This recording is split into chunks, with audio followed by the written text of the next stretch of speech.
yourself in there? You ready? You got everybody? Yep. Okay. Today I'm going to be talking about Tennessee history. Some things I'm going to be talking about are like nicknames and the state flag. So, in the 13 colonies, whenever we first settled America, Great Britain did not allow anybody to go past to the west side of the Appalachian Mountains. So we settled on the east side of the 13 colonies. The reason why they didn't allow it was because they wanted the west side of the Appalachian Mountains to be settled only by Native Americans. But eventually we fought the Revolutionary War and we beat them. And one of the first things we did was travel past the Appalachian Mountains. And at this time, we started settling everywhere, and the place now known as Tennessee became technically part of North Carolina. But it wasn't really part of the state, it was a territory that was owned by North Carolina. Okay, so, and eventually they were like, they didn't really treat the territory that they owned as good as they did as the people in the state of North Carolina. So the people in the territory, which is the part that is now Tennessee, those people got mad at North Carolina, so they started to like almost riot at them. And the state of North Carolina realized that, and before anything got out of hand, they sold the territory back to the federal government. And that helped them pay off some of their war debts that they had during the Revolutionary War. And whenever that happened, the first attempt at statehood for the state of Tennessee was, at that time, the people realized that they got sold back to the federal government, so they had a chance to become statehood, or become a state. So they tried to go through all the things to become a state, and they did it good for about 4 years, and then the federal government was like, we really don't want to add new states. It's not that you don't have requirements to it, it's at the time, we really don't want new states in our union. So they became a territory again, and they became a territory known as the territory south of the river of Ohio. And that went on for a little while, and then a couple years down the road, we tried again for statehood.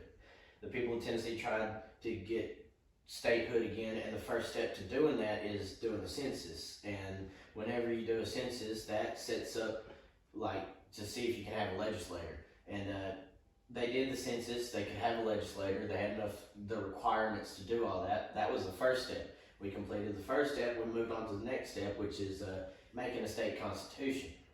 And whenever you get the first two steps done, which we did the second step, we got the constitution for the state. Once you get those first two steps, you're eligible for statehood. After you're eligible, then it becomes part of the federal government's responsibility to make you a state. So on June 1st, 1796, President George Washington made the territory at the time, the 16th state of Tennessee. It is now known as the state of Tennessee. And we really don't know where we got the name Tennessee from. We think that it's because there was a Native American colony that called their city, their little town, Tanasi. That's the only really idea of where we think we got the name Tennessee from. Now let's move on to the nicknames. Starting off with our most famous nickname, the Volunteer State. We first got the nickname in the War of 1812 whenever we fought Great Britain again. We had a lot of volunteers from Tennessee go and fight the war.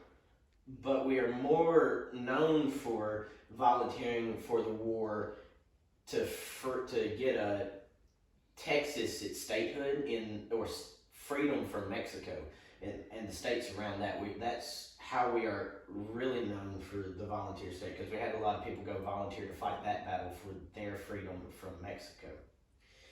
Some uncommon nicknames that we have is the Big Bend State. That's one of our nicknames because that's what the Native Americans would call the Tennessee River. They called it the River with Big Bend. The next nickname is the Mother of the Southwest Statemen.